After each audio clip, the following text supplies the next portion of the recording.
మీ Mukunda jewellers లో నక్షి మేళా సందర్భంగా free shipping across the world. నమస్తే, నేను కీర్తి. మీరు చూస్తుంది సుమన్ టీవీ. సుమన్ టీవీ ప్రేక్షకులందరికీ కనుమ పండుగ శుభాకాంక్షలు. నాతో పాటు ప్రముఖ ఆధ్యాత్మికవేత్త అనంతలక్ష్మి అమ్మగారు ఉన్నారు. నమస్తే అమ్మా. నమస్తే అమ్మా. కనుమ పండుగ శుభాకాంక్షలు అందరికీ కూడానమ్మా కనుమ పండుగ శుభాకాంక్షలు. అమ్మ, ఈ వీడియో స్టార్ట్ చేసే ముందు వరకు నేను మిగతా గెస్ట్లతో చేసినప్పుడు కూడా కనుమ కనుమ కనుమే అన్నానమ్మా. కనుము అనాలని మీరే కరెక్ట్ చేశారు నన్ను. అవును, కనుము అనాలి. ఇదే కరెక్ట్ అమ్మ.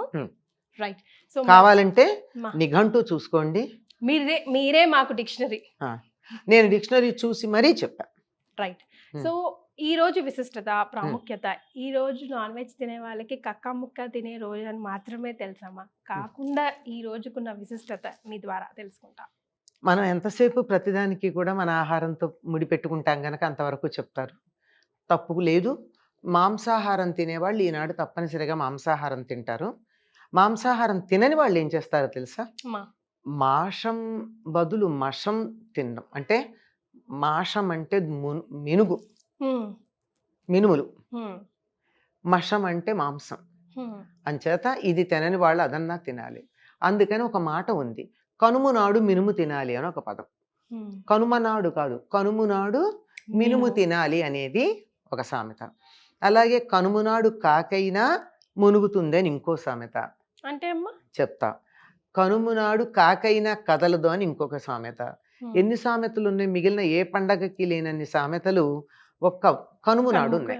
దీనికి ఇంతటి ప్రాధాన్యం ఉంది. ఎందుకు అంటే మన సంప్రదాయంలో అందరికీ సమప్రాధాన్యం ఉందమ్మా. మన ఆధునికంగా అనేక రకాలైనటువంటి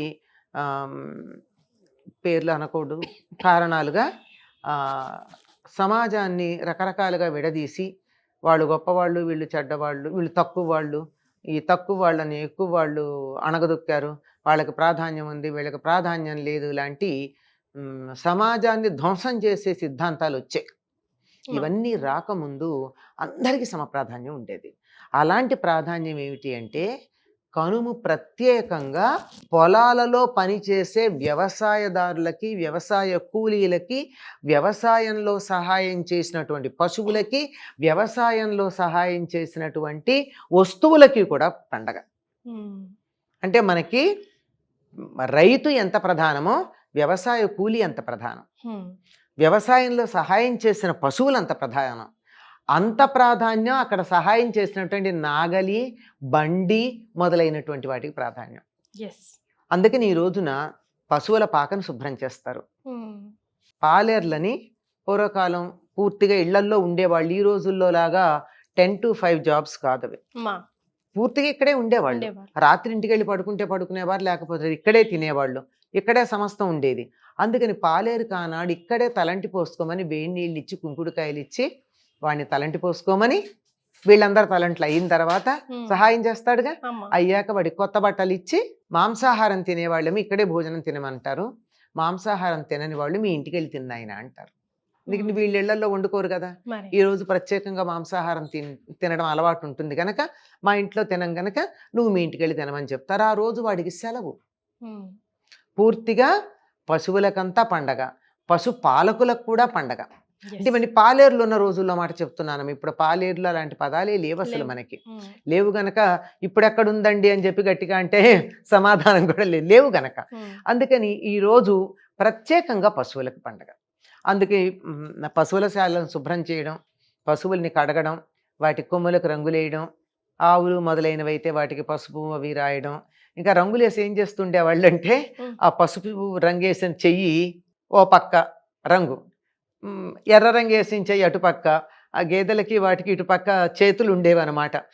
ఎర్ర చెయ్యి, పచ్చ చెయ్యి, అలా ముద్రలు. అలా వాళ్ళకి ఇష్టం వచ్చినట్టు, వాళ్ళ ఇష్టం, ఆ ఆవునో గేదెనో వాడి ఇష్టం వచ్చినట్టు అలంకారం చేసుకోవచ్చు. వాడికి ఇంకా ఆట విడుపు ఆ రోజు. ఇంకా అయిన తర్వాత పశువులకు కూడా వినోదం ఉండాలి కదా, వాటికి కూడా ఎడ్ల పందాలు, ఎడ్ల బళ్ళ పందాలు, తర్వాత పొటేళ్ల పందాలు, కోడి పందాలు, ఇవన్నీ కూడా పశువులకు కూడా వినోదాలు, పశువులతో వినోదాలు చక్కగా ఉంటూ ఉండేవి. నాగలి, ఎడ్లబండి వాటిని కూడా కడిగి పసుపు అవి రాచి వాటికి హారతులు ఇచ్చేవాళ్ళు. ఇప్పుడు దసరాకి మనం దసరా ఆయుధ కూడా పూజ ఆయుధ పూజ చేసినట్టు. చేసినప్పుడు ఇచ్చినట్టే దీనికి కూడా ఇస్తారు. కృతజ్ఞతమ్మా. అదే అవి బాగుంటే కదా మన పని జరిగేది. అంతే కదా. నిజంగా నాగలి బాగుండకపోతే ఎలా దున్నుతాడు? రెక్క అంచేత ఆడితే గానీ డొక్క ఆడదు కదమ్మా. అంతే కదా. ఉమ్. ఇప్పుడేం చేస్తున్నారు? నాగళ్ళు లేవు, బళ్ళు లేవు, ట్రాక్టర్లకు చేస్తున్నారు ఉమ్. తప్పనిసరిగా. ఉమ్. వాటి వల్లే కదా మనం బాగుపడుతున్నాం, సుఖపడుతున్నాం. Yes. ఎంత సహాయం చేస్తున్నాయి అవి. అంతేకాకుండా ఈరోజు ఇంకా ఏం చేస్తారంటే నెలంతా చేస్తారు, ఇప్పుడు బాగా చేస్తారు. ఉమ్. ఈ వరి కంకులు తెచ్చి ఉమ్. పొలానికి వెళ్ళి వరి ఎట్లా ఉంది, పంట ఎలా ఉందని చూసుకుంటూ తన పొలంలో కావచ్చు, పక్క పొలంలో కావచ్చు తీసుకుంటే ఎవరు ఏమనరు. కంకులు తెచ్చి వాటిని చాలా అందంగా కుచ్చుల్లాగా కట్టి ఇంటి ముందు కడతారు. ఉమ్. కడితే పిచ్చుకలు వచ్చి ఒక్కొక్క గింజ తినేడుతూ ఉంటాయి. ఆ పిచ్చుకలు అలా వచ్చి వెళ్ళిన ఇంటికి ఎంతో శుభం అని చెప్తారు. ఉమ్. ఇప్పుడు ఎలా కట్టకపోయినా కానీ ఉమ్. కనుమ రోజు ఇప్పటికీ కూడా గోదావరి జిల్లాలో అక్కడ కూడా ఇట్లా కృష్ణా జిల్లాలో కొన్ని ప్రాంతాల్లోనూ కనుమ నాడు గుడికి వెళ్ళి దేవాలయంలో ఈ వరి కంకులు కట్టేస్తారు. ఉహుం.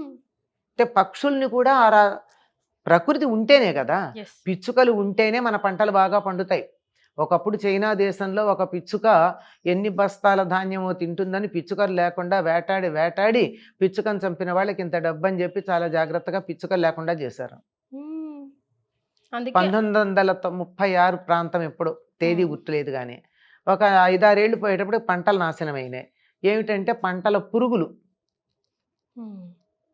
పురుగు పట్టిపోయినాయి. ఉమ్. మరి పురుగులు అది వరకు ఎలా ఉండేదంటే పిచ్చుకలు తినేసేవా పురుగులు, అందువల్ల పంటలు బాగుండేవి.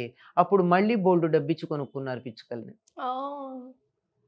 అంచేత పక్షుల్ని ఆదరించటం అన్నది అంత చాలా భయంకరమైన పద్ధతిలో నేర్చుకున్నారు వాళ్ళు. Yes. మనకి మన సంప్రదాయం పక్షుల్ని కూడా ఆదరించండరా. మీకు సాయం చేసినటువంటి ఆవుల్ని, గేదెల్ని, గొర్రెల్ని, కోళ్ళని వీటన్నిటినీ మర్యాద చేయండి, గౌరవించండి.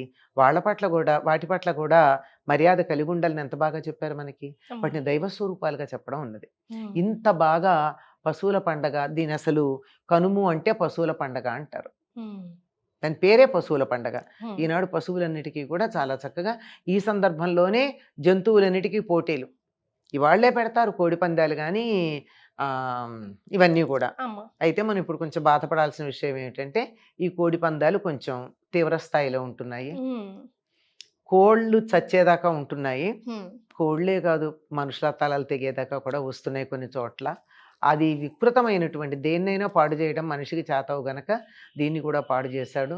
ఇలా కాకుండా చక్కగా ఆరోగ్యకరంగా వినోదకరంగా ఈ కోడి పందాలు కానీ, గొర్రె పొట్టేళ్ల పందాలు కానీ, ఎడ్ల పందాలు కానీ, ఇక్కడి నుంచి మా ఊరి నుంచి విజయవాడ దాకా 20 మైళ్ళమ్మ. అమ్మా. అంత దూరం బండి కట్టుకుని ఆ బండి మీద ఎవరు ముందుగా విజయవాడ పెడతారు, అది బండి పందాలు, ఓ. ఎడ్ల పందాలు. అట్లా ఉండే మా చిన్నతనంలో చూసాం మేము. ఉమ్. వాటికి చక్కగా గెలిచి వస్తే వాటి మెడలో దండలేసి, మరి వాటికి ఏమిటి తృప్తి అంటే వచ్చాక యజమాని దాన్ని ముద్దు చేసే పద్ధతికి చాలు దానికి, ఉమ్. అంత బాగా చూస్తూ ఉండేవారు. Yes. ఇవన్నీ ఉన్నాయి. మరి మీరు 4వ రోజు పండగ కూడా అవునమ్మా. ఉంటారు కదా, ముక్కనుమ. ఈ రోజు ఏంటమ్మా ప్రాముఖ్యత? ముక్కనుము అంటే ముక్కనుమ. కనుము తర్వాత వచ్చేటటువంటిది. ఇందాక ఓ మాట చెప్పాను మీకు, అమ్మా. కనుము నాడు మినుము తినాలి అని చెప్పి. తప్పనిసరిగా అంటే మాంసాహారులు మాంసం తింటే, మాంసాహారం తిననటువంటి వాళ్ళు మినుము తింటారు, అదే అంత బలం కలిగించేది అని అర్థం. ఉమ్. తర్వాత కనుము నాడు కాకైనా కదలదన్నారు. ఉమ్. ఎందుకు కదలదు అంటే అందరూ కూడా ఆ రోజుల బళ్ళ మీదే కదా వెళ్ళేది. ఉంటే గుర్రాలు వాటికి కూడా ఆ రోజే చేస్తారు. ఉమ్. ఇవన్నిటికీ విశ్రాంతి ఇచ్చిన రోజున పొరుగురు ప్రయాణం అంటే ఎట్లా పెడతారమ్మా? ఉమ్. వెళ్ళకూడదు కదా. Yes. అంచేత విశ్రాంతి, అందరికి హాలిడే హాలిడే. వాటికి కూడా. అంచేత ఇప్పుడు కనుమ నాడు కాకైనా మునుగుతుందన్నారు. కొన్ని సంప్రదాయమైనటువంటి కుటుంబాల వాళ్ళు సంక్రాంతి నాడు పెద్దలకు పెట్టుకుంటే పితృదేవతలకి, ఉమ్. మిగిలినటువంటి వాళ్ళందరూ ఈనాడు కనుమ నాడు పెద్దలకు పెట్టుకుంటారు. ఉమ్. అందుకని తప్పనిసరిగా అందరూ తలస్నానం చేస్తారు. తలంటి పోసుకోరు. ఉమ్. తలంటి అంటే నూనె పెట్టుకుని రుద్దుకోవడం శుభానికి చిహ్నం. ఉమ్. ఇది శుభం కాదు, పితృదేవతలకు సంబంధించింది. అందుకని తలంటి స్నానం చేస్తారు. అమ్మ. ఎప్పుడైతే ఇవి పని అయిపోతుందో ఉమ్. తర్వాత రోజు ముక్కనుమన్నం. ఇప్పటికీ సంక్రాంతి నాడు ఉత్తరాయణం వచ్చేసింది. Yes. ఈ అన్ని శుభకార్యాలు ఏదైనా మొదలు పెట్టుకోవాలంటే మొదలు పెట్టుకోవచ్చు. కనుక ముక్కనుమ నాడు అన్ని రకాల వ్రతాలు మొదలైనటువంటివన్నీ పెట్టుకుంటారు. ఆనాడు కూడా ఒకప్పుడు మా చిన్నతనంలో సెలవు ఉండేది, ఉమ్. ముక్కనుమ నాడు కూడా. ఉమ్. అంటే వాళ్ళ పని వాళ్ళందరూ రారు, పాలేళ్ళు ఆవులు గేదెలు వాటన్నిటికి కూడా విశ్రాంతే కదా.